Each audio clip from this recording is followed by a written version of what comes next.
Hello everyone, आप लोगों का स्वागत है टीचिंग दर्पण पर। आप सब कैसे हैं फ्रेंड? आप सबकी तैयारी कैसे चल रही है? उम्मीद करते हैं आप सबकी तैयारी जो है बहुत ही अच्छी चल रही होगी। इसमें जो है आरआरबी ग्रुप डी के लिए चैप्टर वाइज साल पेपर दिया गया है, जो कि बुक है यूथ कंपटीशन टाइम्स की। ये बहुत ही इंपॉर्टेंट बुक होती है। आप किसी भी एग्जाम की प्रिपरेशन कर रहे हो, यूथ कंपटीशन टाइम्स की बुक जो है महत्वपूर्ण भूमिका निभाती है। ये जो है लेटेस्ट बुक है 2025-26 की, और इसमें जो है आरआरबी रेलवे ग्रुप डी के जो भी प्रीवियस ईयर पेपर पूछे गए हैं सभी पेपर इस बुक में कंप्लीट किया गया है, जो कि वॉल्यूम 1 है लेवल 1 पोस्ट के लिए, जिसमें आपको सब्जेक्ट जो है साइंस प्लस जीके, सामान्य विज्ञान एवं जागरूकता का अध्यायवार सॉल्व पेपर जो है दिया गया है। और इसमें सेट जो है 234 सेट प्रीवियस ईयर पेपर के आपको इस बुक में मिलेंगे। बहुत ही इंपॉर्टेंट बुक है और ये आधारित है टीसीएस बेस्ड विस्तृत व्याख्या सहित हल इस बुक में दिए गए हैं, जिसमें आपको 23,400 प्लस ऑब्जेक्टिव क्वेश्चन जो है दिए गए हैं। और ये बहुत ही इंपॉर्टेंट है और क्लास जो है ये 3rd होने वाली है, जो कि आपके लिए बहुत ही इंपॉर्टेंट है यदि आप आरआरबी रेलवे ग्रुप डी की तैयारी कर रहे हों, जिसमें आपको सब्जेक्ट जो है भारत का भूगोल जो है कंप्लीट कराया जाएगा। और ये जो है सभी प्रीवियस ईयर के क्वेश्चन जो है आपको एक साथ जो है मिलेंगे, जिसमें कि डिटेल डिस्कशन के साथ जो सभी प्रश्न आपको देखने को मिलेंगे। और सभी प्रश्न जो है यहीं से आएंगे एग्जाम में, आपके सभी प्रश्न जो है इसी बुक से जो है देखने को मिलेंगे। तो वीडियो को लाइक कीजिएगा फ्रेंड, कोई ग्रुप हो तो उसमें ज़रूर सेंड कर दीजिएगा वीडियो को, और चैनल पर नए हो सब्सक्राइब कर लीजिएगा टीचिंग दर्पण को, ताकि आपको नए नए वीडियो का नोटिफिकेशन मिलता रहे। तो चलिए फ्रेंड, सेशन को करते हैं स्टार्ट। सेशन स्टार्ट करने से पहले हरिवंश राय बच्चन जी की ये बातें याद रखिएगा।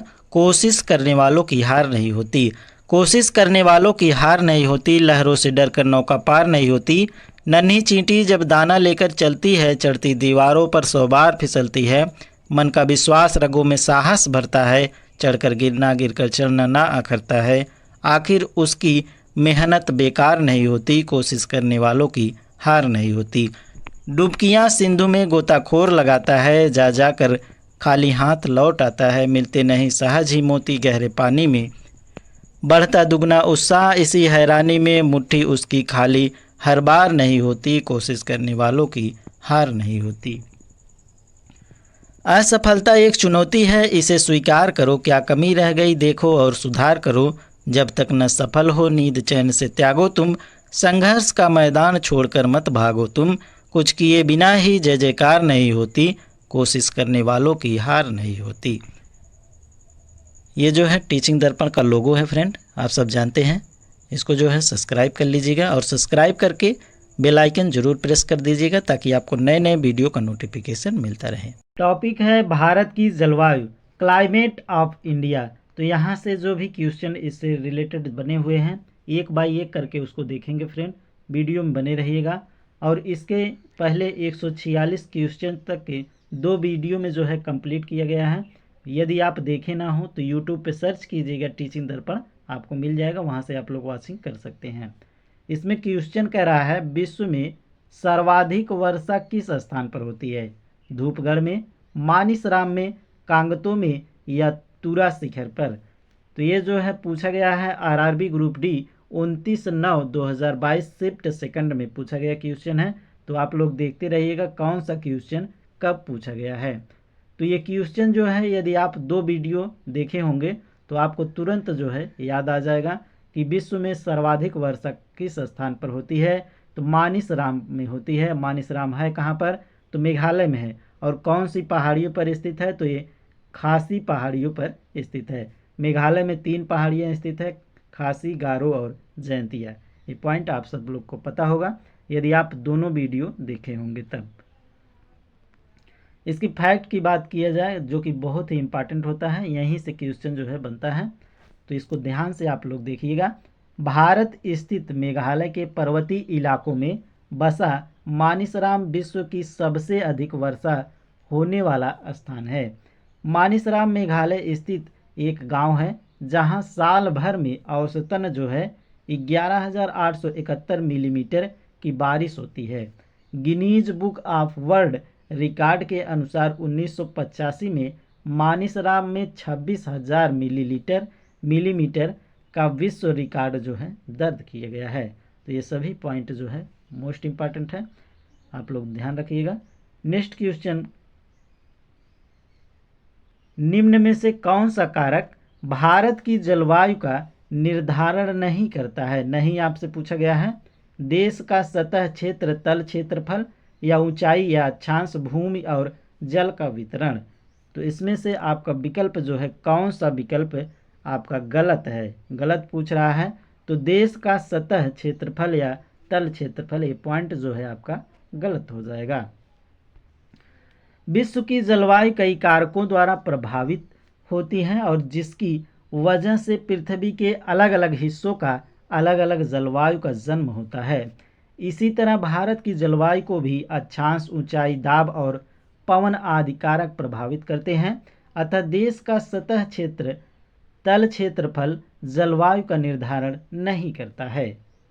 नेक्स्ट क्वेश्चन है, भारत में पश्चिमी चक्रवाती विक्षोभ सर्दियों के महीनों के दौरान होने वाली मौसमी घटनाएं हैं जो से आने वाली पश्चिमी प्रवाह से आती हैं। प्रशांत महासागर क्षेत्र से, या बंगाल की खाड़ी क्षेत्र से, या भूमध्य सागरीय क्षेत्र से, या अरब सागर क्षेत्र से। तो कहाँ से ये जो है आती हैं, ये आपसे पूछ रहा है, तो आप इसका आंसर जो है अवश्य बताइएगा। तो ये आपका हो जाएगा भूमध्य सागरीय क्षेत्र से। भारत में पश्चिमी चक्रवाती विक्षोभ जो है सर्दियों के महीनों के दौरान होने वाली मौसमी घटनाओं से है, जो भूमध्य सागरीय क्षेत्र से आने वाली पश्चिमी प्रवाह से आती हैं। पश्चिमी विक्षोभ भारतीय उपमहाद्वीप के निचले क्षेत्रों में कम से कम बहुत अधिक बारिश और पहाड़ी क्षेत्रों में भारी हिमपात ला सकता है। पश्चिमी विक्षोभ की वजह से असमय वर्षा होती है। अगला क्वेश्चन है आपसे, निम्न में से कौन सा कारक जो है भारतीय जलवायु को प्रत्यक्ष रूप से प्रभावित नहीं करता है? नहीं पूछा गया है आपसे। तो इसमें यूरोपीय देशों में बर्फबारी, या ऊंचाई, या अक्षांश, या दबाव और हवाएं। तो कौन सा जो है भारतीय जलवायु को प्रत्यक्ष रूप से प्रभावित जो है नहीं करता है? तो ये जो है यूरोपीय देशों में बर्फबारी ये नहीं करता है। भारतीय जलवायु को यूरोपीय देशों में बर्फबारी जो है प्रत्यक्ष रूप से प्रभावित नहीं करता है, जबकि ऊंचाई, अक्षांश तथा दबाव और हवाएं प्रत्यक्ष रूप से प्रभावित करती हैं। भारत की जलवायु उष्णकटिबंधीय मानसूनी जलवायु है और भारत की जलवायु में काफ़ी क्षेत्रीय विविधता पाई जाती है। नेक्स्ट क्वेश्चन है, निम्नलिखित में से कौन सा शब्द जो है समुद्री वातावरण में एक ऐसी जलवायु स्थिति को संदर्भित करता है जिसके परिणाम स्वरूप जल निकाय आवधिक रूप से गर्म होता है? अल-नीनो के कारण, या अल-मीनो के कारण, ला-मीनो के कारण, या ला-नीना के कारण? किसके कारण ये होता है? तो ये होता है अल-नीनो के कारण। मोस्ट इंपॉर्टेंट क्वेश्चन है। अल-नीनो जो है ये कहाँ पर है? तो प्रशांत महासागर के भूमध्य सागरीय क्षेत्र की उस समुद्री घटना का नाम है जो दक्षिण अमेरिका के पश्चिमी तट पर इक्वाडोर और पेरू देशों के तटीय समुद्री जल में कुछ सालों के अंतराल में घटित होती है। यह समुद्र में होने वाली उथल पुथल है और इससे जो है समुद्र की सतही जल का ताप सामान्य से अधिक हो जाता है। सामान्यतः समुद्र की गहराई से ऊपर आने वाला जल अपने साथ काफ़ी मात्रा में मछलियों के लिए खाद्य पदार्थ लाता है और यह जो है क्रिया अल-नीनो के कारण रुक जाती है और मछलियां मरने लगती हैं। नेक्स्ट क्वेश्चन है, 2021 में निम्नलिखित में से किस भारतीय राज्य में अपनी अधिकतम वर्षा उत्तर पूर्वी मानसून से प्राप्त की है? हरियाणा ने, तमिलनाडु ने, उत्तर प्रदेश ने, या गुजरात ने प्राप्त की है? तो ये प्राप्त की है तमिलनाडु ने। भारत में उत्तर पूर्वी मानसून से सर्वाधिक वर्षा प्राप्त करने वाला राज्य तमिलनाडु है।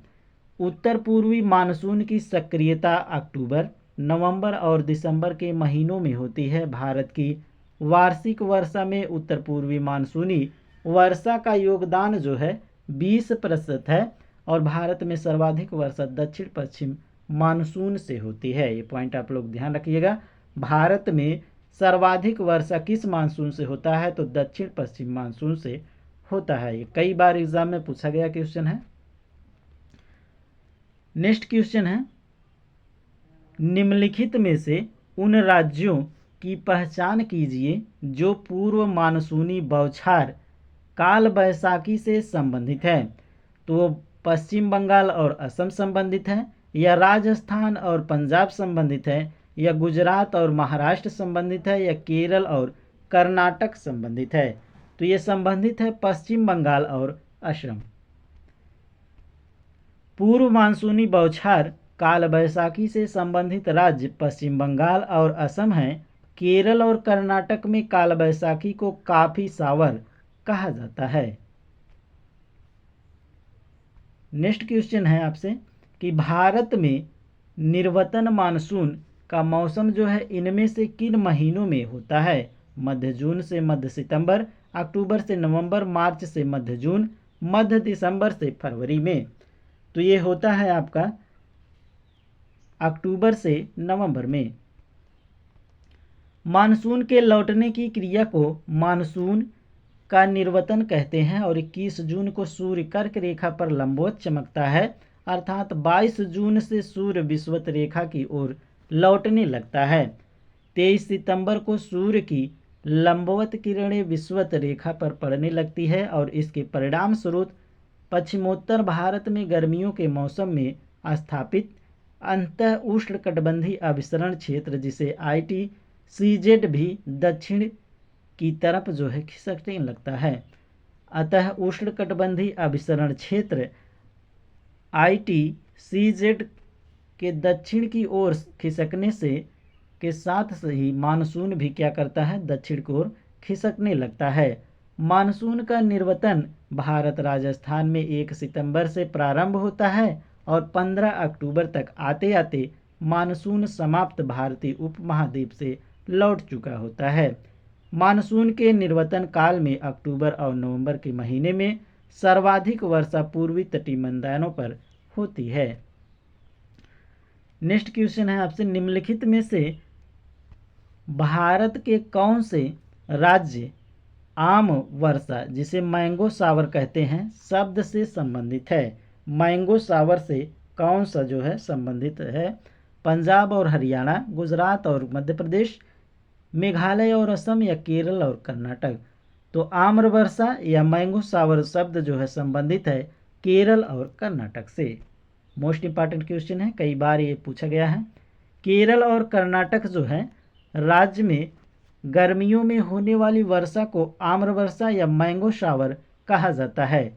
ये वर्षा आमों के पकने में सहायक होती है और पंजाब से बिहार तक उत्तर भारत के मैदानी क्षेत्रों में ग्रीष्मकाल में चलने वाली गर्म और शुष्क हवा को लू कहा जाता है।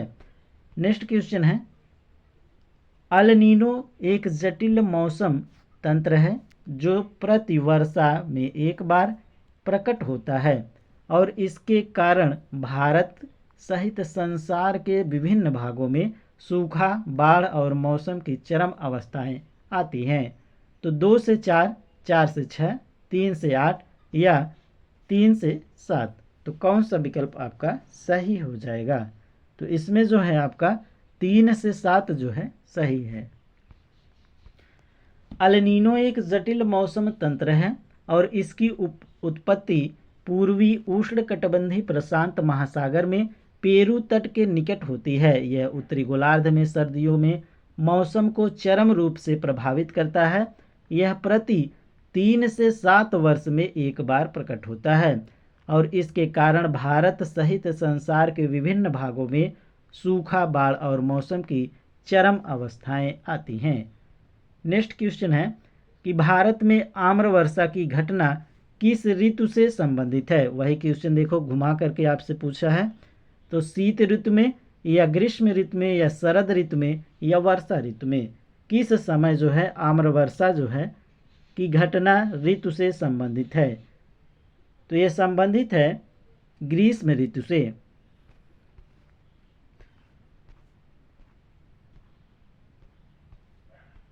भारत में आम्रवर्षा या मैंगो शावर जो है की घटना ग्रीष्म ऋतु से संबंधित है और केरल और कर्नाटक के तटीय क्षेत्रों में गर्मियों में होने वाली वर्षा को आम्र वर्षा कहते हैं और ये आम के जल्दी पकने में सहायक होती है। नेक्स्ट क्वेश्चन है, शीत ऋतु में अंतः उष्ण कटिबंधीय अभिसरण क्षेत्र इंटर ट्रॉपिकल कंजर्वेशन जोन की दिशा क्या होती है? पश्चिम की ओर, दक्षिण की ओर, पूर्व की ओर या उत्तर की ओर होती है? तो ये जो होती है दक्षिण की ओर होती है। शीत ऋतु में अंतः उष्ण कटिबंधीय अभिसरण क्षेत्र की दिशा दक्षिण की ओर होती है। ITCZ पृथ्वी की भूमध्य रेखा के पास का क्षेत्र है जहां उत्तरी और दक्षिणी गोलार्ध की व्यापारिक पवनों का अभिसरण होता है। नेक्स्ट क्वेश्चन है, बड़े भूभाग के केंद्र में मौजूद वह जलवायु जिसके तापमान में एक बड़ी वार्षिक रेंज द्वारा प्रतिरूप किया जाता है, जिसमें जो है अधिकांशतः गर्मियों में वर्षा होती है, तो समुद्री जलवायु, शीतोष्ण जलवायु या अति विषम चरम जलवायु या प्रायद्वीपीय जलवायु है? तो ये हो जाता है आपका प्रायद्वीपीय जलवायु। इसमें डी विकल्प आपका सही है। महाद्वीपीय जलवायु बड़े भूभाग के केंद्र में मौजूद वह जलवायु है जिसे तापमान में एक बड़ी वार्षिक रेंज द्वारा प्रकाशित किया जाता है, जिसमें अधिकांशतः गर्मियों में जो है वर्षा होती है। नेक्स्ट क्वेश्चन है आपसे कि दिल्ली में सामान्यतः जून के अंत तक संभावित तारीख 29 जून है से मानसूनी बारिश होती है। तो ये लौटता मानसून होता है या अरब सागर शाखा होता है या बंगाल की खाड़ी का शाखा होता है या भूमध्य सागरीय क्षेत्र का शाखा होता है? तो ये होता है बंगाल की खाड़ी का शाखा। दिल्ली में सामान्यतः जून के अंत तक संभावित तारीख 29 जून को बंगाल की खाड़ी का शाखा से मानसूनी बारिश होता है। मानसून शब्द की व्युत्पत्ति अरबी शब्द जिसे मौसम से हुई है और जिसका शाब्दिक अर्थ होता है मौसम। मानसून का अर्थ एक वर्ष के दौरान वायु की दिशा में ऋतु के अनुसार परिवर्तन है। भारत की जलवायु को मानसूनी जलवायु कहा जाता है। ये पॉइंट आप लोग ध्यान रखिएगा। नेक्स्ट क्वेश्चन है, वर्तमान में भारत में सबसे अधिक वर्षा वाला स्थान मानिसराम है। मानिसराम कहाँ पर स्थित है? तो मेघालय में। किस पहाड़ी पर? तो खासी पहाड़ी पर स्थित है, जहां औसत वार्षिक वर्षा जो है 11,802 मिलीमीटर 1974 या 2022 की अवधि का औसत है ये होती है। और यह जो है भारत के किस राज्य की स्थित है? तो किस राज्य में जो है स्थित है? वो प्रश्न तो का उत्तर तो हमने बता दिया है। मेघालय में, मिजोरम में, असम में या त्रिपुरा में? तो ये जो है मेघालय में खासी पहाड़ियों पर स्थित है।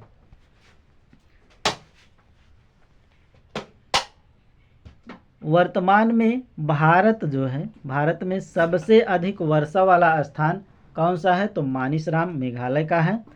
और जहां औसत वार्षिक वर्षा 11,802.4 मिलीमीटर 1974 से 2022 की अवधि का औसत जो है होती है। नेक्स्ट क्वेश्चन है, भारतीय उपमहाद्वीप सामान्यतः इनमें से किस प्रकार की जलवायु के लिए प्रसिद्ध है? तो किस प्रकार की जलवायु के लिए जो है प्रसिद्ध है? उष्णकटिबंधीय मानसून के लिए, भूमध्य सागरीय के लिए, भूमध्य रेखी के लिए या शीतोष्ण मानसूनी के लिए प्रसिद्ध है? किसके लिए जो है प्रसिद्ध है? तो ये उष्णकटिबंधीय मानसून के लिए प्रसिद्ध है। ध्यान रखिएगा, मोस्ट इंपॉर्टेंट क्वेश्चन था। भारतीय उपमहाद्वीप सामान्यतः जो है उष्णकटिबंधीय मानसून प्रकार की जलवायु के लिए प्रसिद्ध है और उष्णकटिबंधीय मानसूनी जलवायु वाले तटवर्ती प्रदेशों में तापमान वर्ष भर अधिक रहता है और ग्रीष्म काल में तापमान सर्वाधिक दर्ज किया जाता है। वही वर्षा ऋतु में मेघाच्छादन एवं बारिश के कारण तापमान में गिरावट आती है। नेक्स्ट क्वेश्चन है कि निम्नलिखित में से कौन सा राज्य दक्षिण पश्चिम मानसून में सबसे पहले वर्षा प्राप्त करता है? हिमाचल प्रदेश है, केरल है, पश्चिम बंगाल या राजस्थान है? तो कौन सा जो है आपका हो जाएगा? तो ये है केरल राज्य, ध्यान रखिएगा, मोस्ट इम्पॉर्टेंट है। दक्षिण पश्चिम मानसून में भारत में अरब सागर शाखा तथा बंगाल की खाड़ी के शाखा के रूप में भारत में प्रवेश करता है, जो सर्वप्रथम केरल के मालाबार तट से टकराता है और यह मानसून सबसे पहले 1 जून को केरल में वर्षा करता है और दक्षिण पश्चिम मानसून द्वारा भारत में 1 जून से 15 सितंबर तक वर्षा होती है। नेक्स्ट क्वेश्चन है मुंबई की अनुवात दिशा में स्थित है और जिसके कारण यहाँ भारी बारिश होती है। अरावली के कारण, हिमालय के कारण, पूर्वी घाट या पश्चिमी घाट के कारण? तो ये होता है पश्चिमी घाट के कारण।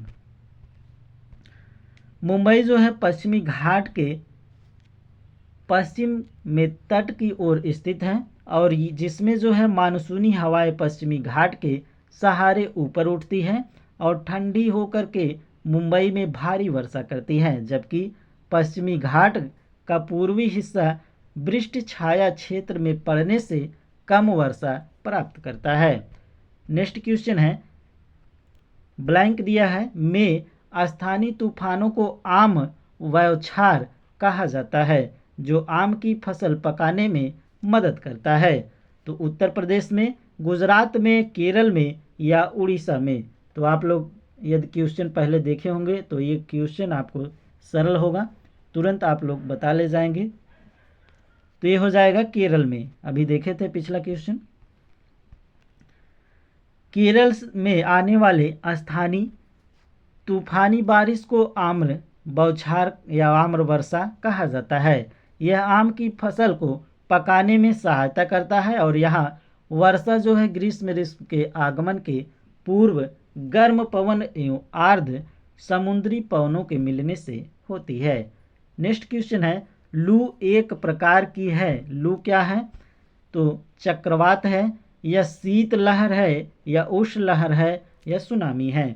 लू आपसे पूछ रहा है लू जो है क्या है? तो लू जो है कब चलती है? तो गर्मियों के मौसम में चलती है, तो इसलिए इसे क्या कहते हैं? तो उष्ण लहर कहा जाता है। फ्रेंड, अब तक वीडियो को लाइक ना किए हो तो कंटेंट यदि आपको पसंद आ रहा हो तो एक लाइक अवश्य कर दीजिएगा और चैनल पे नए हो सब्सक्राइब कर लीजिएगा टीचिंग दर्पण को, ताकि आपको नए नए वीडियो का नोटिफिकेशन मिलता रहे। और सारा सब्जेक्ट जो है इसी चैनल पर कराया जाएगा, तो चैनल को सब्सक्राइब करके बेल आइकन जरूर प्रेस कर लीजिएगा। कोई ग्रुप हो तो उसमें आप लोग वीडियो को अवश्य सेंड कर दीजिएगा और कमेंट बॉक्स में करके ज़रूर बताइएगा कि आपको वीडियो जो है कैसा लगा। इसका फैक्ट जो दिया गया है, उत्तर भारत में गर्मियों में उत्तर पूर्व तथा पश्चिम से पूर्व दिशा में चलने वाली प्रचंड उष्ण गर्म तथा शुष्क हवाओं को लू कहते हैं और ये हवाएं मई तथा जून के माह में चलती हैं और लू के समय तापमान कितना होता है? तो 45 डिग्री सेल्सियस तक चला जाता है। नेक्स्ट क्वेश्चन है आपसे कि भारत में सर्दियों के दौरान से आने वाली हवाएं शीत लहर का कारण बनती है, पश्चिमी घाट से, हिमालय से या विंध्य से या अरावली से? तो किसके कारण सर्दियों के दौरान आने वाली हवाएं शीत लहर के कारण बनती है? तो ये बनती है हिमालय के कारण। भारत के मैदानी इलाकों में दिसंबर जनवरी के शीतकालीन महीनों में पूर्व दिशा हिमालय से चलने वाली हवाएं शीत लहर कहलाती हैं। नेक्स्ट क्वेश्चन है आपसे कि लू जो है गर्मी के मौसम के दौरान में उत्पन्न होकर आसन्न क्षेत्रों की ओर उड़ती है, मध्य प्रदेश की ओर, दिल्ली की ओर, राजस्थान की ओर या उत्तर प्रदेश की ओर उड़ती है? तो ये उड़ती है राजस्थान की तरफ। उत्तर भारत में गर्मियों में उत्तर पूर्व तथा पश्चिम से पूर्व दिशा में चलने वाली प्रचंड उष्ण तथा शुष्क हवाओं को लू कहते हैं और यह गर्मी के मौसम के दौरान राजस्थान से उत्पन्न होकर आसन्न क्षेत्रों की ओर बहती है। नेक्स्ट क्वेश्चन है ब्लैंक की चरम जलवायु है दिल्ली की, कोलकाता की, मुंबई की या कोचीन की जलवायु है। तो ये जो है दिल्ली की चरम जलवायु है। दिल्ली के जलवायु में ग्रीष्म ऋतु एवं शीत ऋतु के तापमान में बहुत अंतर होता है। ग्रीष्म ऋतु में अधिक लंबा तथा अत्यधिक शुष्क रहता है तथा दिसंबर एवं जनवरी में ज़्यादा जो है ठंड एवं कोहरा होता है। नेक्स्ट टॉपिक है भारत की मिट्टियाँ, सॉइल्स ऑफ इंडिया। तो इससे रिलेटेड जो भी क्वेश्चन बने हैं अब तक के, जब तक प्रीवियस ईयर, सभी को एक बाय एक करके देखेंगे। मृदा निर्माण के बारे में निम्नलिखित में से कौन सा कथन गलत है। यहाँ पर गलत आपसे पूछा गया है। अपक्षय की दर तापमान और वर्षा द्वारा प्रभावित होता है और जनक शैल से रंग का निर्धारण होता है। ऊंचाई और ढलान से ह्यूमस निर्माण की दर निर्धारित होती है और समय के द्वारा मृदा परिच्छेदिका की मोटाई निर्धारित होती है। तो इसमें आपको गलत कथन जो है बताना है। तो इसमें सी विकल्प आपका गलत है। ऊंचाई और ढलान से ह्यूमस निर्माण की दर निर्धारित होती है, ये पॉइंट आपका गलत है। मृदा निर्माण में ऊंचाई और ढलान से ह्यूमस निर्माण की दर निर्धारित होती है, यह कथन गलत है। नेक्स्ट क्वेश्चन है नमक जो है ये बाढ़कृत मैदानों के नए ताजे निक्षेप लगभग प्रत्येक वर्ष नवीकृत होने के कारण उपजाऊ होते हैं और इस प्रकार गहन कृषि के लिए आदर्श होते हैं। खादर, बाभर, बांगर या तराई। नवीन जलोढ़ मिट्टी को क्या कहते हैं? तो खादर कहते हैं। और पुनारी जलोढ़ मिट्टी को क्या कहते हैं? तो बांगर कहते हैं। बांगर अर्थात अनवर, जिसमें जो है बंजर हो जाता है। तो ये पॉइंट आप लोग ध्यान रखिएगा। इसमें आपका खादर हो जाएगा, खादर।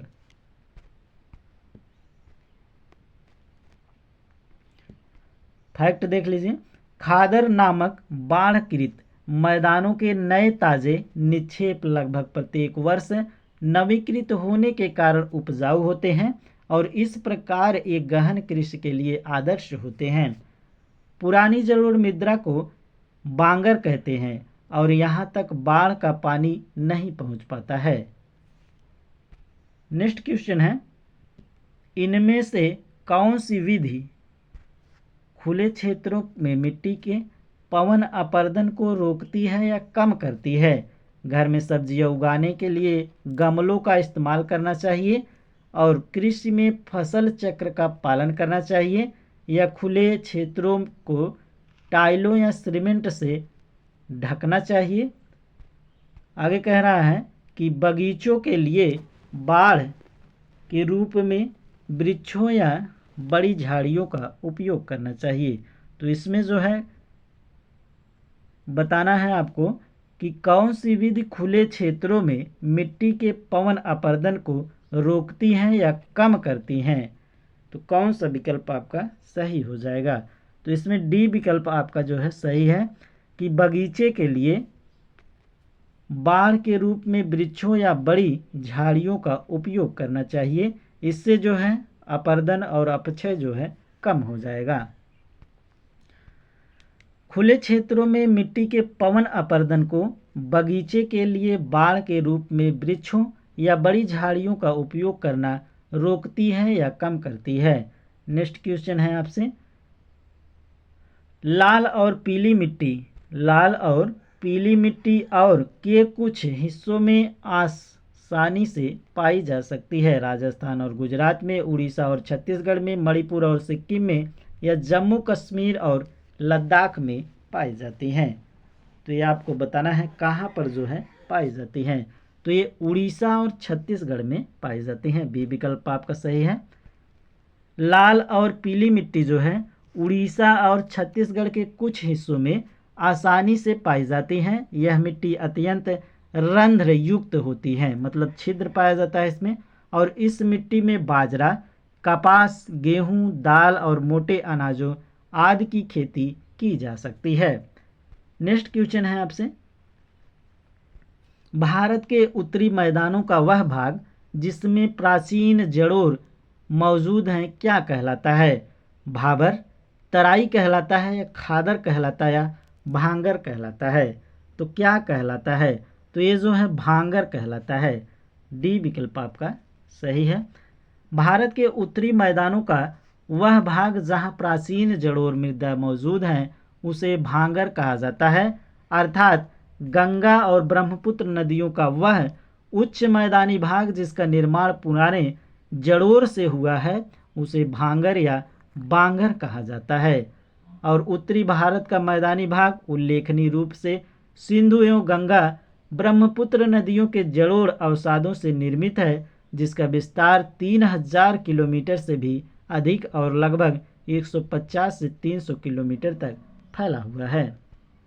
नेक्स्ट क्वेश्चन है कि मृदा क्षरण इन दिनों पर्यावरणीय समस्याओं में से एक है और मिट्टी संरक्षण के लिए तकनीकों की एक विस्तृत श्रृंखला का उल्लेख नीचे किया गया है और गलत विकल्प का आपको चयन करना है।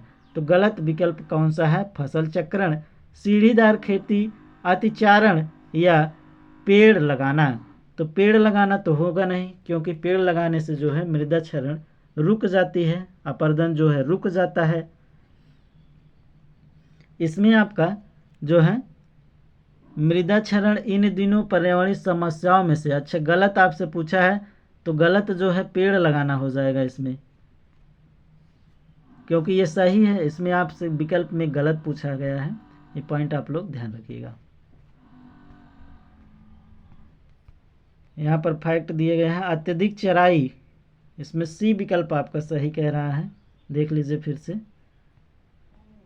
अतिचारण इसको लगा लीजिएगा, सी विकल्प आप लोग, अतिचारण।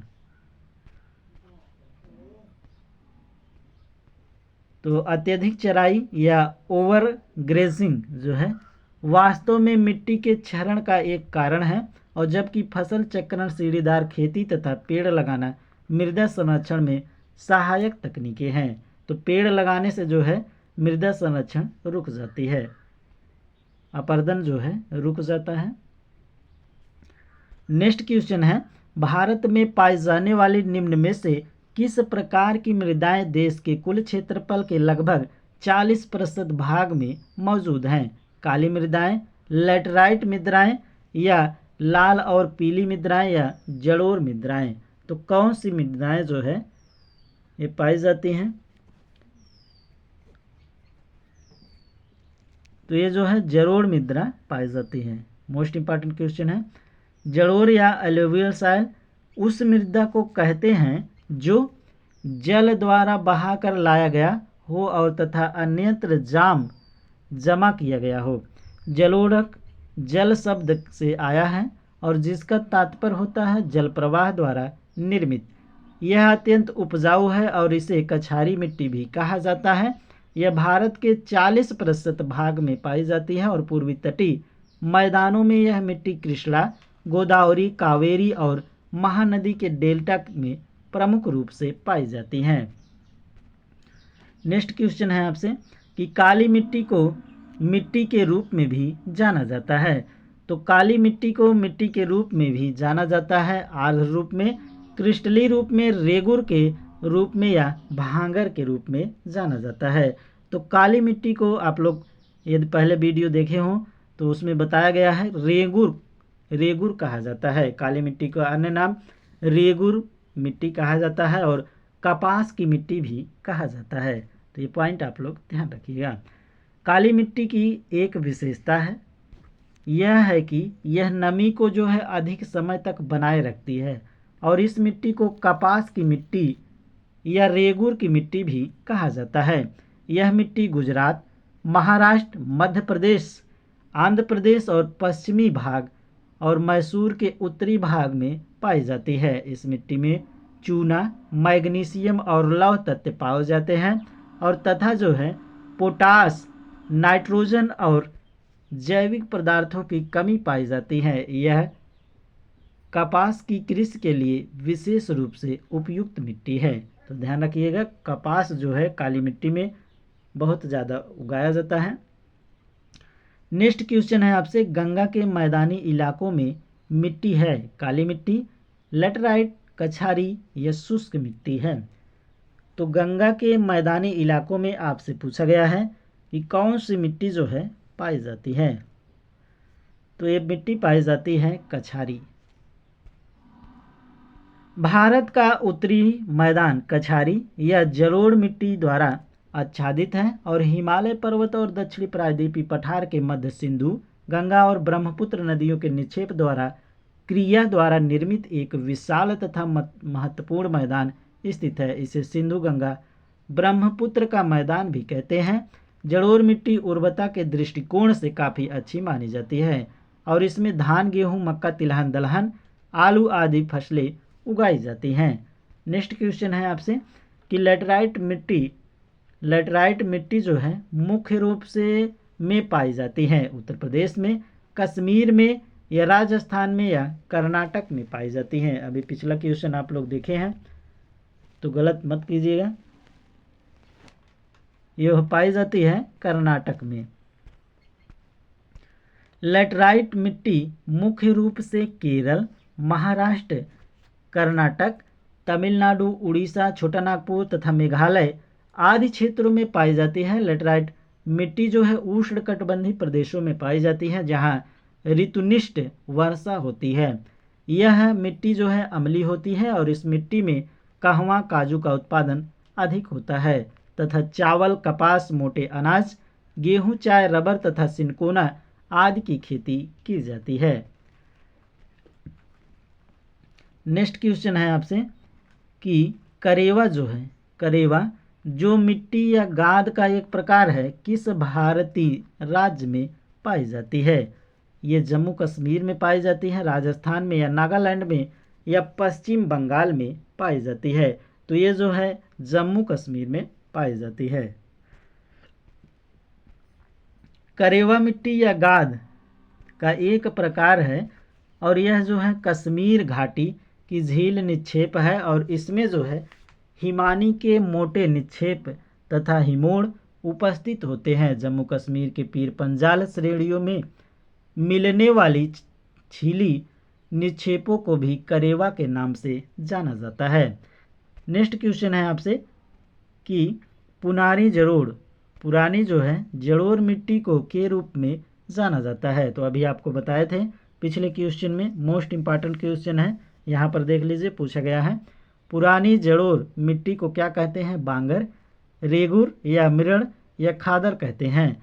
तो पुरानी जलोढ़ को बांगर कहते हैं और नई जलोढ़ को क्या कहते हैं, तो खादर कहते हैं। पुरानी जलोढ़ मिट्टी से निर्मित मृदा को बांगर मृदा कहते हैं और बांगर मृदा में रेत, कंकड़ पाए जाते हैं और बांगर मृदा जो है मैदान के ऊंची सतह में पाई जाती है। नवीन जलोढ़ मिट्टी को खादर कहा जाता है। नेक्स्ट टॉपिक है आपका भारत में वन, वन्यजीव, वनस्पतियाँ, फॉरेस्ट, वाइल्ड लाइफ और वेजिटेशंस इन इंडिया। तो इससे रिलेटेड जो भी क्वेश्चन बने हैं अब तक के आरआरबी ग्रुप डी में, वो सभी देखेंगे एक बार एक करके। निम्न में से कौन सा सही सुमेलित नहीं है, कौन सा सही सुमेलित नहीं पूछा गया है आपसे। नीम अल्पाइन क्षेत्र है, अंजीर जो है फाइकस मालाबार तटीय आर्द्र वन है, या भारतीय चंदन दक्कन के पठार के पर्णपाती वन है, या चीड़ हिमालयी उष्णकटिबंधीय वन है। इसमें से आपको बताना है तो इसमें हो जाएगा जो है नीम अल्पाइन क्षेत्र है, ये विकल्प आपका गलत है। नीम जो है अल्पाई क्षेत्र है से संबंधित नहीं है।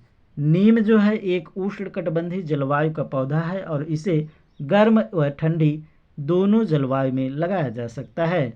नेक्स्ट क्वेश्चन है आपसे कि विश्व का सबसे बड़ा मैंग्रोव वन निम्न में से कौन सा है। गोदावरी कृष्णा मैंग्रोव, भीतरकनिका मैंग्रोव, सुंदरवन आरक्षित वन या पिचवरम मैंग्रोव वन है। तो कौन सा विकल्प इसमें आपका सही है।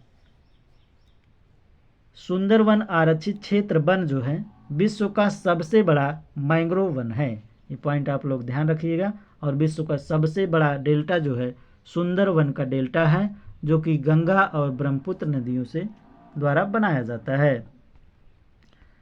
विश्व का सबसे बड़ा मैंग्रोव वन जो है सुंदरवन आरक्षित वन है। यह गंगा, ब्रह्मपुत्र और मेघना नदियों के डेल्टा पर स्थित है।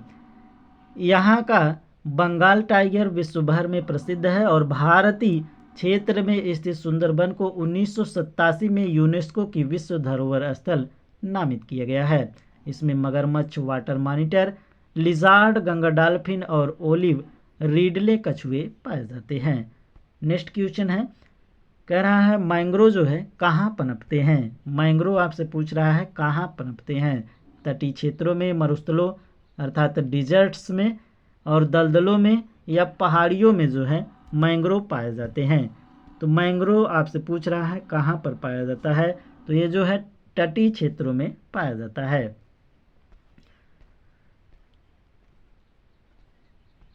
मैंग्रोव जो है झाड़दार पेड़ होते हैं और जो समुद्र तट के किनारे तटीय क्षेत्रों में दलदल स्थानों पर उगते हैं और जिनकी जड़ें अक्सर पानी के नीचे नमकीन तलछट में होती है। मैंग्रोव उष्ण एवं उपोष्ण कटिबंधीय अक्षांशों में उगते हैं जो एशिया महाद्वीप में सर्वाधिक हैं। और भारत वन स्थित रिपोर्ट के अनुसार 2023 के अनुसार भारत के कुल भौगोलिक क्षेत्र का 0.15% मैंग्रोव आच्छादित है और पश्चिम बंगाल का सुंदरवन विश्व का सबसे बड़ा मैंग्रोव है। मैंग्रोव प्रजाति के वृक्ष जो है कौन कौन से हैं, तो राइजोफोरेसी, एकेंथेसी, लिथरेसी और काम्बेटरेसी आदि हैं। तो इसको ध्यान रखिएगा आप लोग।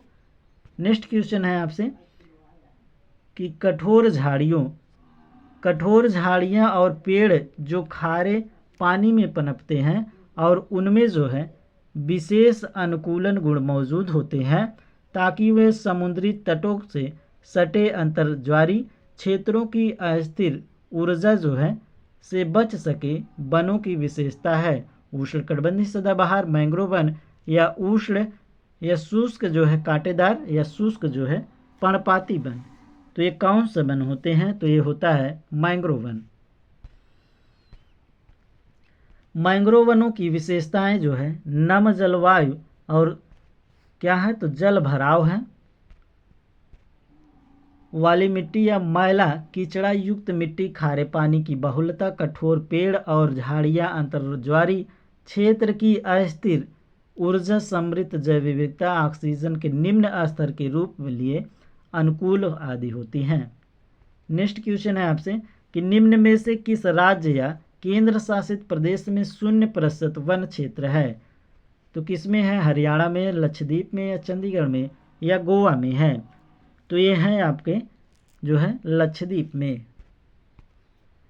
लक्षद्वीप में 0% वन क्षेत्र हैं और इस केंद्र शासित वन क्षेत्र 27.10 वर्ग किलोमीटर जो कि इसके भौगोलिक क्षेत्रफल का 90.33% है और स्वतंत्र भारत की प्रथम राष्ट्रीय वन नीति 1952 में घोषित किया गया था। 1952 में जो है घोषित किया गया था। नेक्स्ट क्वेश्चन है कि गुज्जर और बकरवाल जैसी खानाबदोश जनजातियों के लिए किस प्रकार के वन झुरमुटों, झाड़ियों और विभिन्न संसाधनों जैसे कि सिल्वर फन, धूप चंदन, देवदार और सनोबार का एक प्रमुख स्रोत है। उष्णकटिबंधीय सदाबहार, मंटोन वन या मैंग्रोव वन या उष्णकटिबंधीय पर्णपाती वन। तो इनमें से आपको बताना है। तो ये हो जाएगा आपका मंटोन वन। ध्यान रखिएगा, बी ऑप्शन जो है आपका सही है। गुज्जर और बकरवाल जैसी खानाबदोश जनजातियों के लिए मंटोन वन झुरमुटों, झाड़ियों और विभिन्न संसाधनों जैसे कि सिल्वर फर, धूप चंदन और देवदार और सैनोबर का एक प्रमुख स्रोत है। नेक्स्ट क्वेश्चन है भारत वन स्थित सर्वेक्षण रिपोर्ट 2021 के अनुसार भारत में वन आच्छादन देश के भौगोलिक क्षेत्र का है। तो कितने प्रतिशत है वो आपको बताना है। यहाँ पर दिया गया है विकल्प कि 27.50% या 24 जो है 62% या 31.05% या 37.05% है। तो ये जो है आपका 24.62% है। भारत जो है वन स्थित सर्वेक्षण रिपोर्ट 2021 के अनुसार भारत में वन आच्छादन देश के भौगोलिक क्षेत्र का 24.62% है और इस रिपोर्ट को द्विवार्षिक रूप से भारतीय वन सर्वेक्षण द्वारा प्रकाशित किया जाता है। IFSR रिपोर्ट 2021 के अनुसार क्षेत्रफल की दृष्टि से मध्य प्रदेश से सबसे अधिक वन क्षेत्र है और इसके बाद क्रमशः अरुणाचल प्रदेश, छत्तीसगढ़, उड़ीसा और महाराष्ट्र है, जबकि सबसे कम वन क्षेत्र वाला राज्य हरियाणा राज्य है। और यहाँ जो है कुल वनावरण क्षेत्रफल यदि पूछा जाए तो 3.65% है। इसको ध्यान रखिएगा। और यहाँ पर नोट में दिया गया है भारत वन स्थित सर्वेक्षण 2023 के अनुसार भारत में वन आच्छादन देश के भौगोलिक क्षेत्र का 25.17% है। ये पॉइंट आप लोग ध्यान रखिएगा। नेक्स्ट क्वेश्चन है कि उष्णकटिबंधीय सदाबहार वन भारत के इनमें से किस राज्य में पाए जाते हैं? केरल, राजस्थान, गुजरात या उत्तर प्रदेश में पाए जाते हैं। मोस्ट इंपॉर्टेंट क्वेश्चन है आपसे। तो ये जो है केरल राज्य में पाए जाते हैं। उष्णकटिबंधीय सदाबहार वन भारत के केरल राज्य में पाए जाते हैं और इनमें मुख्यतः रोजवुड, महोगनी और ताड़ के वृक्ष पाए जाते हैं। उष्णकटिबंधीय वृक्ष अधिकांश समुद्री तट क्षेत्र व पठारी क्षेत्रों में पाए जाते हैं।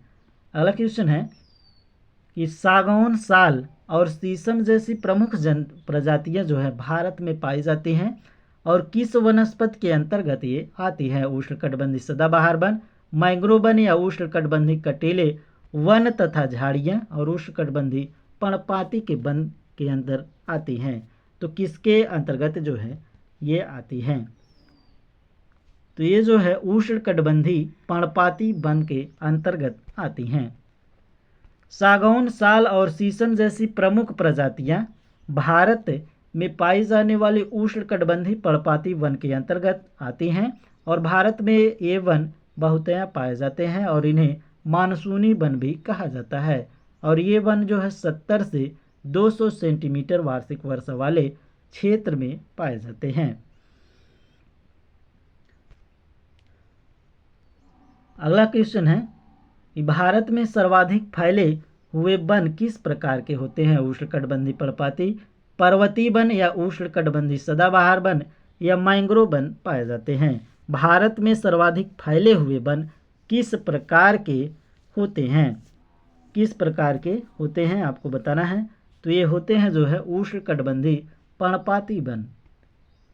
उष्णकटिबंधीय पर्णपाती वन जो है प्रायद्वीपीय में अधिक वर्षा वाले भागों और उत्तर प्रदेश व बिहार के मैदानी भागों में पाए जाते हैं। भारत में ये वन जो है बहुतया में पाए जाते हैं और इन्हें मानसूनी वन भी कहा जाता है। ये वन 70 से 200 सेंटीमीटर वार्षिक वर्षा वाले क्षेत्र में पाए जाते हैं और इन वनों में चंदन, शीशम, सागौन, साल, महुआ, बांस आदि वृक्ष मिलते हैं। नेक्स्ट क्वेश्चन है कि शुष्क पर्णपाती जंगल गिर में है। गिर में है। गिर कहाँ पर है? तो गोवा में या गुजरात में? तो गिर जो है ये जो है गुजरात में स्थित है। ये पॉइंट आप लोग ध्यान रखिएगा। और इसमें जो है एशियाई बब्बर शेर जो है पाए जाते हैं गिर नेशनल पार्क में। तो इसमें फैक्ट देख लीजिए आप लोग। वर्ष 1965 में गिर राष्ट्रीय उद्यान की स्थापना हुई और यह भारत के गुजरात राज्य के जूनागढ़ जिले में स्थित है। यह जो है 257 वर्ग किलोमीटर क्षेत्रफल में फैला हुआ उद्यान है और गिर राष्ट्रीय उद्यान में मिश्रित पर्णपाती वन, शुष्क पर्णपाती वन तथा कुछ मार्शलैंड उपस्थित है।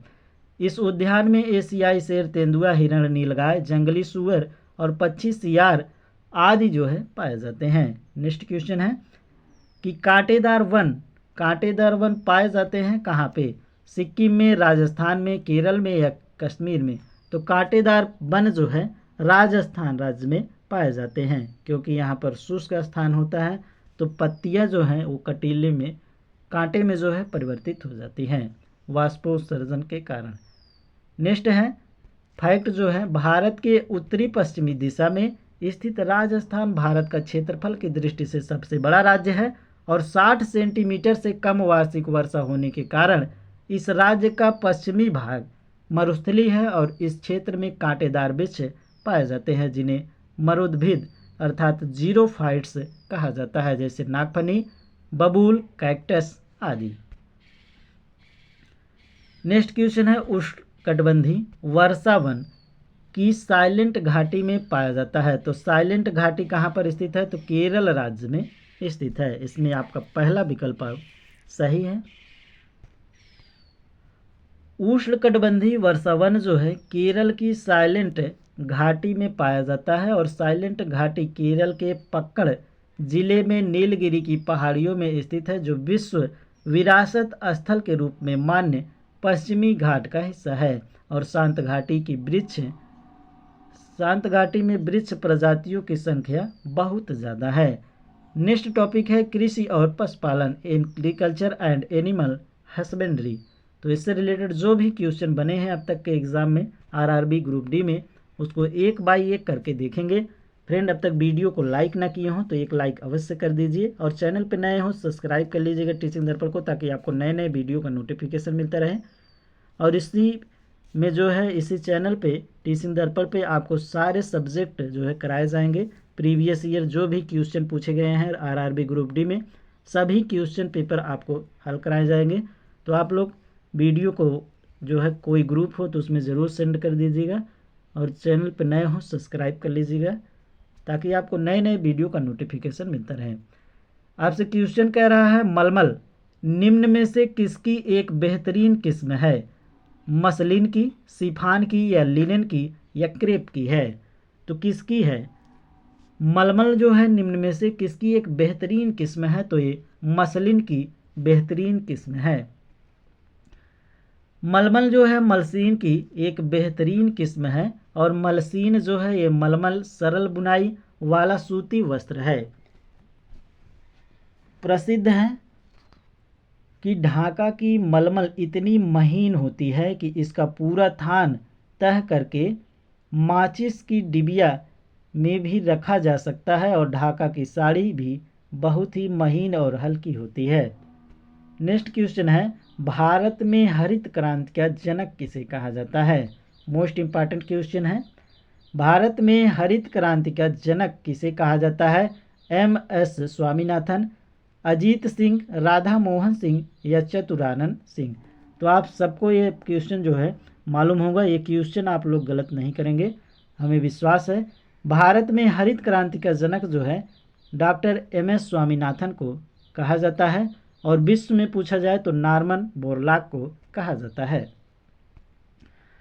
भारत में हरित क्रांति को सफलतापूर्वक निष्पादित करने को श्रेय जो है MS स्वामीनाथन को जाता है और भारत में हरित क्रांति के जनक MS स्वामीनाथन तथा विश्व स्तर पर नॉर्मन बोरलॉग को माना जाता है। हरित क्रांति शब्द विलियम गार्ड ने दिया था और नॉर्मन बोरलॉग को शांति का नोबेल पुरस्कार भी दिया गया है। अगला क्वेश्चन है आपसे कि भारत का कौन सा राज्य जो है कॉफ़ी उत्पादन में अग्रणी है? कॉफ़ी उत्पादन में कौन सा राज्य जो है अग्रणी है? असम है, केरल है, या आंध्र प्रदेश है, या जो है कर्नाटक है? तो क से कॉफ़ी और क से जो हो जाएगा आपका कर्नाटक। तो इसमें डी विकल्प जो है आपका सही है। भारत में सर्वाधिक कॉफ़ी जो है दक्षिण भारत में उगाई जाती है और जिसमें से कर्नाटक जो है 71% और केरल जो है 21% और तमिलनाडु जो है 5% का योगदान करता है। तो सबसे ज़्यादा जो है कर्नाटक में उगाई जाती है बाबा बुदान की पहाड़ियों पर। इनमें से कौन सी रोपण फसल नहीं है? रोपण फसल जो है नहीं है, चाय, कॉफ़ी, काजू, या बाजरा? आपसे पूछा जा रहा है कौन सी फसल जो है रोपण फसल नहीं है? तो बाजरा जो है ये बोया जाता है, रोपा नहीं जाता है। बाजरा रोपण फसल नहीं है। ये ऐसी फसलें जिसे एक बार बोने के बाद काफ़ी समय तक उपज प्राप्त किया जा सके, रोपण फसलें कहलाती हैं, जैसे काजू, चाय, कॉफ़ी, पिस्ता आदि। नेक्स्ट क्वेश्चन है, केसर का एक उत्पादक है। केसर जो है एक उत्पाद है, वो कहाँ पर उगाया जाता है ज़्यादा? पश्चिम बंगाल में, गोवा में, जम्मू कश्मीर में या अरुणाचल प्रदेश में पाया जाता है। तो केसर सबसे ज़्यादा जो है जम्मू कश्मीर में पाया जाता है। केसर की खेती जम्मू कश्मीर के किश्तवाड़ तथा पंपोर में की जाती है और कश्मीर में पाई जाने वाली करेवा मिट्टी केसर की खेती के लिए उपयुक्त है और इसका वनस्पति नाम कोक्रस साइटवस है, जो कि विश्व में केसर सैफरॉन उत्पादन प्रमुख देश France, Spain, Bharat, Iran, Italy, Greece, Germany, Japan, रूस इत्यादि हैं। नेक्स्ट क्वेश्चन है, बड़े पैमाने पर केसर का उत्पादन कहाँ किया जाता है? हिमाचल प्रदेश, गुजरात, जम्मू कश्मीर, केरल। वही क्वेश्चन फिर से रिपीट हुआ है, तो मोस्ट इम्पॉर्टेंट है सभी। तो ये आपका हो जाएगा कहाँ पर? जम्मू कश्मीर में। नेक्स्ट क्वेश्चन है, भारत का कौन सा राज्य रबड़ का अग्रणी उत्पादन है? रबड़ का पूछ रहा है। केरल, हिमाचल प्रदेश, तेलंगाना या तमिलनाडु है। तो रबड़ का उत्पादन सबसे ज़्यादा कहाँ पर होता है? तो केरल राज्य में होता है। केरल राज्य में रबड़ का सबसे अधिक उत्पादन होता है और रबड़ बोर्ड का मुख्यालय यदि पूछे तो केरल अर्थात कोट्टायम में ही स्थित है। भौगोलिक दृष्टि से रबड़ के वृक्ष भूमध्य रेखी सदाबहार वनों में पाए जाते हैं और इसके दूध जो है, जिसे लेक्टस कहते हैं, से रबड़ तैयार किया जाता है और इनका प्रयोग मोटर के ट्यूब, टायर, वाटरप्रूफ कपड़े आदि बनाने में होता है। नेक्स्ट क्वेश्चन है, इनमें से खरीफ की फसल कौन सी है? खरीफ की आपसे पूछ रहा है। जौ है या बाजरा है या प्याज है या गेहूं है? तो ये गेहूं जो है रबी की फसल है, आप सबको मालूम होगा। गेहूं तो हो नहीं सकता, तो इसमें जो है बाजरा जो है आपका खरीफ फसल है। कौन सी? बाजरा जो है आपका खरीफ फसल हो जाएगा। खरीफ फसलें को बोते समय जो है अधिक तापमान एवं आर्द्रता तथा पकते समय शुष्क वातावरण की आवश्यकता होती है और उत्तर भारत में इनको जून जुलाई में बोते हैं तथा अक्टूबर में काटा जाता है। खरीफ की फसल में कौन कौन से आते हैं? तो धान, मक्का, ज्वार, बाजरा, मूंग और सोयाबीन आते हैं।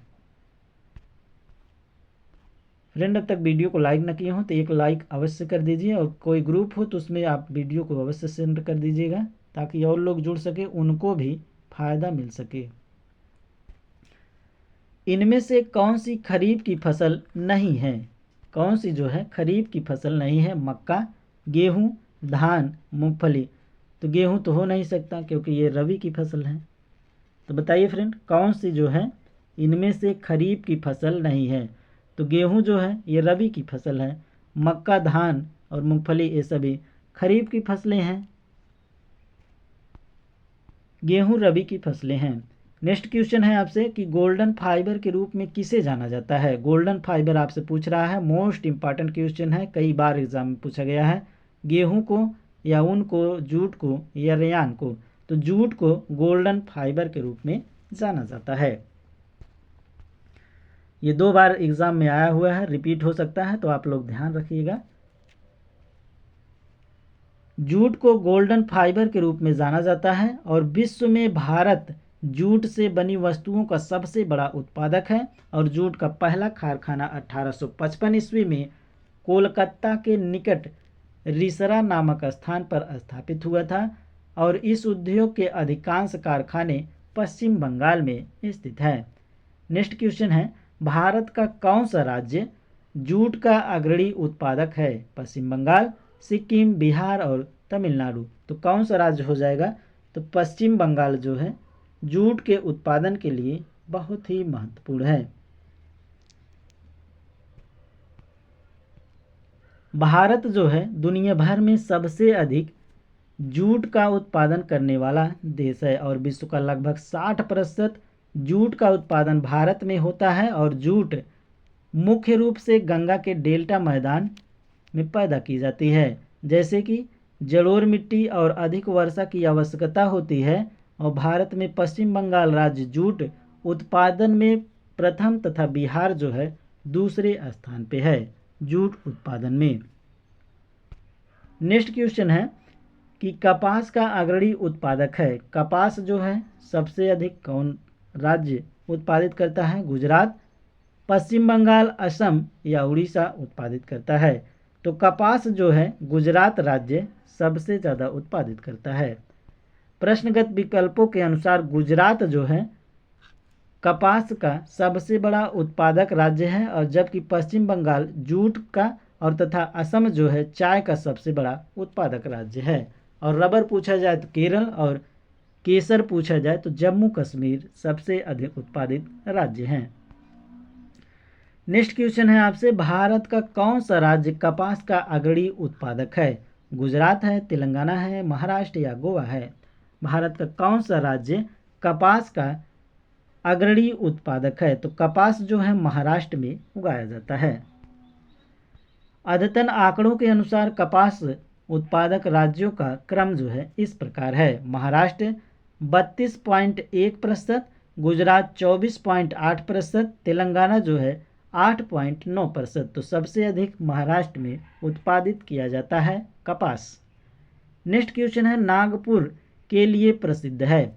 नागपुर किसके लिए प्रसिद्ध है? तो सेब के लिए, संतरे के लिए, केसर के लिए या जूट उत्पादन के लिए प्रसिद्ध है। नागपुर जो है ये संतरे उत्पादन के लिए प्रसिद्ध है। ये पॉइंट आप लोग ध्यान रखिएगा। नागपुर संतरे के लिए प्रसिद्ध है और इसे संतरों की नगरी भी कहा जाता है। नेक्स्ट क्वेश्चन है आपसे कि स्तनधारी कृषि, स्थानांतरित कृषि, स्तनधारी नहीं, स्थानांतरित कृषि का अन्य नाम क्या है? स्थानांतरित कृषि का अन्य नाम क्या है? तो उसे झूम कृषि कहते हैं। क्या कहते हैं? झूम कृषि या कर्तन या दाह कृषि भी कहा जाता है। तो इसमें क्या होता है, तो फसल होने के बाद जो है पेड़ जो होते हैं लगाए जाते हैं उसको जो है जला करके वहीं पर उसकी खेती जो है की जाती है। यहाँ पर दिया भी गया है फैक्ट, इसको देख लीजिए। स्थानांतरित कृषि में क्या होता है, तो वृक्षों जो है उसको काट करके और जला करके भूखंड को साफ किया जाता है और वृक्षों की राख जो होती है उसे मृदा में मिलाया जाता है और तथा मक्का, आलू, कसावा जैसी फसलों को उगाया जाता है। भूमि की उर्वरता की समाप्ति के बाद वह भूमि छोड़ दी जाती है और कृषक नए भूखंड पर चला जाता है। स्थानांतरित कृषि को कर्तन योद्दहन कृषि के रूप में भी जाना जाता है और इसे झूम कृषि भी कहा जाता है। मोस्ट इंपॉर्टेंट है। नेक्स्ट क्वेश्चन है कि भारत का कौन सा राज्य गेहूं का अग्रणी उत्पादक है? हरियाणा है, कर्नाटक है, उत्तर प्रदेश या पंजाब राज्य है? गेहूं का सबसे अधिक उत्पादक कौन राज्य करता है? तो ये उत्तर प्रदेश करता है। उत्तर प्रदेश निम्न खाद्यान्नों के उत्पादन में देश में जो है प्रथम स्थान पर है। पहला है गेहूं का उत्पादन, उसके बाद जौ, गन्ना उत्पादन में, आलू में और मसूर में। इन सभी उत्पादनों में जो है देश में प्रथम स्थान पे है उत्तर प्रदेश। भारत का कौन सा राज्य चावल का अग्रणी उत्पादक है? पश्चिम बंगाल है, आंध्र प्रदेश है, केरल है या उत्तर प्रदेश? सबसे अधिक जो है चावल कहाँ पर उत्पादित होता है ये आपसे पूछा जा रहा है, तो ये पश्चिम बंगाल हो जाएगा। यहाँ पर दिया गया है राज्य और अग्रणी उत्पादन। तो पश्चिम बंगाल जो है चावल और जूट उत्पादन में प्रथम स्थान पे है। आंध्र प्रदेश जो है मक्का और फल उत्पादन में प्रथम स्थान पे है। केरल की बात किया जाए तो काली मिर्च और प्राकृतिक रबर उत्पादन के लिए प्रथम स्थान पे है। और उत्तर प्रदेश जो है खाद्यान्न, गेहूं और गन्ना उत्पादन में देश में जो है प्रथम स्थान पे है। नेक्स्ट क्वेश्चन है कि एक बागानी फसल है, चाय है, गेहूं है, चावल है या मूंगफली है? तो बागानी फसल में कौन आ जाएगा आपका? चाय आ जाएगा। भारत की बागानी फसलों का अंतर्गत जो है चाय आता है। कहवा आता है? नारियल, रबड़, इलायची, मिर्च, हल्दी इत्यादि आते हैं। नेक्स्ट क्वेश्चन है, भारत का कौन सा राज्य ज्वार का सबसे बड़ा उत्पादक है? महाराष्ट्र, आंध्र प्रदेश, तेलंगाना और उत्तर प्रदेश। तो कौन सा राज्य आपसे पूछा रहा है कि ज्वार उत्पादन में अग्रणी है? और ज्वार उत्पादन में जो है महाराष्ट्र राज्य अग्रणी है। भारत में ज्वार का सबसे बड़ा उत्पादक जो है राज्य महाराष्ट्र है, और तथा विश्व में ज्वार का सबसे बड़ा उत्पादक देश यदि पूछा जाए तो संयुक्त राज्य अमेरिका है। जबकि सर्वाधिक खाद्यान्न उत्पादन में चीन जो है प्रथम तथा भारत जो है दूसरे स्थान पे है। नेक्स्ट क्वेश्चन है कि भारत का कौन सा राज्य गन्ने का अग्रणी उत्पादक है? यदि आप ध्यान से पिछला क्वेश्चन देखे होंगे तो अवश्य इस क्वेश्चन का आंसर दे देंगे। भारत में कौन सा राज्य गन्ने का अग्रणी उत्पादन है? राजस्थान, बिहार, उत्तर प्रदेश या हरियाणा। तो ये कौन सा राज्य है? उत्तर प्रदेश है। गेहूं उत्पादन और गन्ना उत्पादन में, दूध उत्पादन में, ये सभी उत्पादन में जो है उत्तर प्रदेश प्रथम स्थान पे है। भारत का सबसे बड़ा गन्ना उत्पादक राज्य उत्तर प्रदेश और तथा दूसरा स्थान यदि पूछा जाए तो महाराष्ट्र का है। गन्ना एक लंबी अवधि एवं उच्च वर्षा की आवश्यकता वाली फसल होती है। नेक्स्ट क्वेश्चन है कि उत्तर प्रदेश का अग्रणी उत्पादक है। तो उत्तर प्रदेश में अग्रणी उत्पादक है, वही क्वेश्चन आपको घुमा करके पूछ दिया गया है। कॉफी उत्पादन में, जूट उत्पादन में, चाय उत्पादन में या गन्ना उत्पादन में। तो आप सबको पता हो गया होगा, गन्ना उत्पादन, दूध उत्पादन और गेहूं उत्पादन में उत्तर प्रदेश जो है प्रथम स्थान पे है। नेक्स्ट क्वेश्चन है कि निम्नलिखित में से कौन सी एक फलीदार फसल है? फलीदार फसल आपसे पूछा जा रहा है। कीवाच है, दलहन है, तिल है या अनाज है। ये 2 बार क्वेश्चन आया हुआ है, तो आप लोग समझ जाइए ये क्वेश्चन जो है रिपीट हो सकता है। मोस्ट इम्पॉर्टेंट है, कौन सी फसल जो है एक फलीदार है? तो दलहन फसल जो होती है ये फलीदार होती है। दलहनी फसलों के अंतर्गत कौन कौन से आते हैं? तो चना है, उड़द है, मूंग, मटर, मसूर, अरहर, मूंगफली, सोयाबीन आदि फसलें आते हैं जो फलीदार फसलें होते हैं। और भारतीय फसलों का वर्गीकरण भिन्न भिन्न आधारों पर किया जाता है। जैसे खरीफ की फसलें की बात किया जाए तो धान, बाजरा, मक्का, कपास, मूंगफली, गन्ना, सोयाबीन आदि। तो आप सबको मालूम हो गया है कि खरीफ की फसलें कौन कौन सी होती हैं। तो धान, बाजरा, मक्का, कपास, मूंगफली, गन्ना और सोयाबीन, ये सभी फसलें जो है खरीफ की फसलें हैं, आप लोग ध्यान रखिएगा। और रबी की फसलें पूछा जाए तो गेहूं, जौ, चना, सरसों, मटर, आलू हैं। यदि जायद की फसलें पूछी जाए जो गर्मी में बोई जाती हैं, कद्दू, खरबूजा, तरबूज, लौकी, टमाटर आदि, ये सभी जो है जायद की फसलें हैं। तो दलहनी फसलों के बीजों का मुख्य रूप से प्रोटीन के स्रोत के रूप में प्रयोग किया जाता है, और सबसे ज़्यादा प्रोटीन जो है सोयाबीन में पाया जाता है। नेक्स्ट क्वेश्चन है कि मेघालय की प्रमुख फसल है। मेघालय की प्रमुख फसल आपसे पूछ रहा है, अखरोट है या सेब है, अनानास है या नारंगी है। मेघालय की प्रमुख फसल आपसे पूछा गया है, कौन सा हो जाएगा? तो ये है अनानास।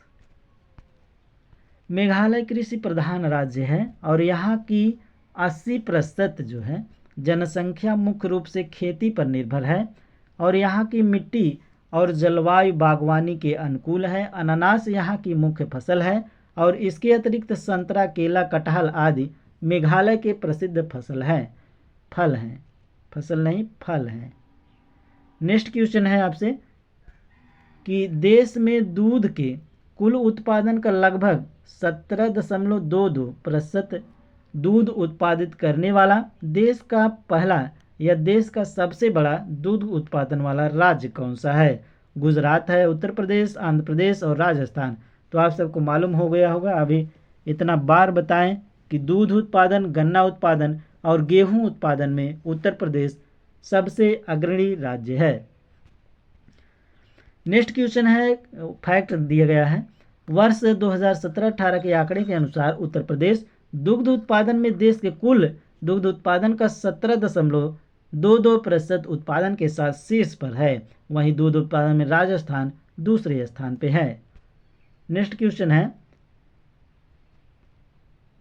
रासायनिक उर्वरक उपज में सुधार करते हैं, लेकिन कुछ मौसमों के बाद मिट्टी की निम्न गुणवत्ता के कारण जो है उपज कम हो जाती है, और मिट्टी की गुणवत्ता में सुधार के लिए निम्नलिखित में से क्या उपयोग किया जा सकता है?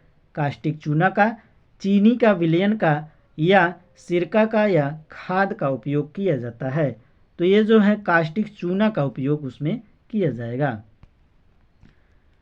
उपज की वृद्धि, उपज में जो है वृद्धि तथा सुधार हेतु रासायनिक उर्वरक का उपयोग किया जाता है, लेकिन कुछ समय के पश्चात मिट्टी की निम्न गुणवत्ता के कारण उपज जो है कम हो जाती है, और मिट्टी की गुणवत्ता में सुधार के लिए कास्टिक चूना का उपयोग किया जाता है। नेक्स्ट क्वेश्चन है कि काली क्रांति के उत्पादन से संबंधित है। एक क्रांति से रिलेटेड क्वेश्चन जरूर बनता है, तो आप लोग सभी क्रांतियों को पढ़ लीजिएगा बढ़िया से। तो इसमें कह रहा है काली क्रांति जो है किससे रिलेटेड है? काली क्रांति कोयला से, काला गुलाब से, या पेट्रोलियम से, या काले अंगूर से? काली क्रांति जो है ये पेट्रोलियम से संबंधित है। मोस्ट इम्पॉर्टेंट क्वेश्चन था, यहाँ पर दिया गया है सभी क्रांतियाँ, आप लोग एक बार देख लीजिए।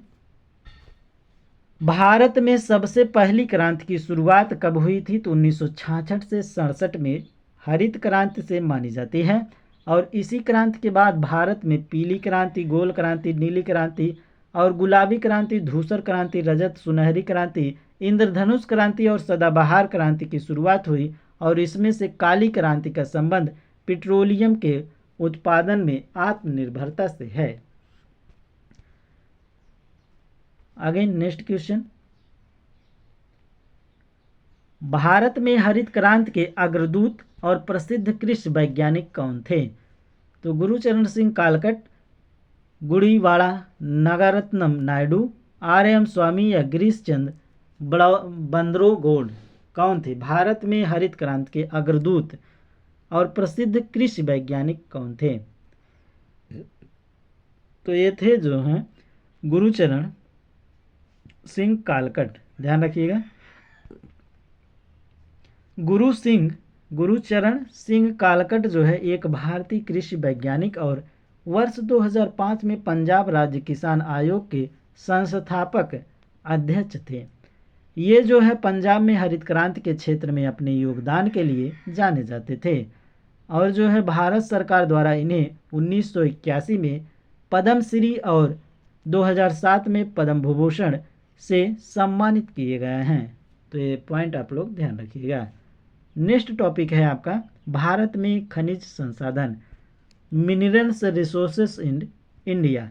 तो ये जो है आपका टॉपिक नेक्स्ट वीडियो में देखेंगे फ्रेंड। तब तक वीडियो को लाइक ना किए हो तो एक लाइक अवश्य कर दीजिएगा, और चैनल पे नए हो सब्सक्राइब कर लीजिएगा, क्योंकि सभी सब्जेक्ट जो है आपको इसी चैनल पे कराया जाएगा। आरआरबी ग्रुप डी द्वारा जो भी प्रीवियस ईयर में क्वेश्चन पूछे गए हैं सभी क्वेश्चन जो है इस पे कराया जाएगा। तो चैनल को जो है सब्सक्राइब करके बेल आइकन जो है ज़रूर प्रेस कर दीजिएगा, और इसका PDF जो है टेलीग्राम टीचिंग दर्पण पर प्रोवाइड किया जाएगा, लेकिन जब जो है पूरी बुक जो है कंप्लीट हो जाएगी तब तक के लिए टेलीग्राम ज्वाइन करके रखिएगा। उसमें जो है नोटिफिकेशन आपको मिलता रहेगा, और कमेंट बॉक्स में कमेंट ज़रूर करिएगा फ्रेंड, आपका जो है वीडियो जो है ये बना हुआ है आपको कैसा लगा। तो चलिए फ्रेंड मिलते हैं नेक्स्ट वीडियो में, तब तक के लिए धन्यवाद।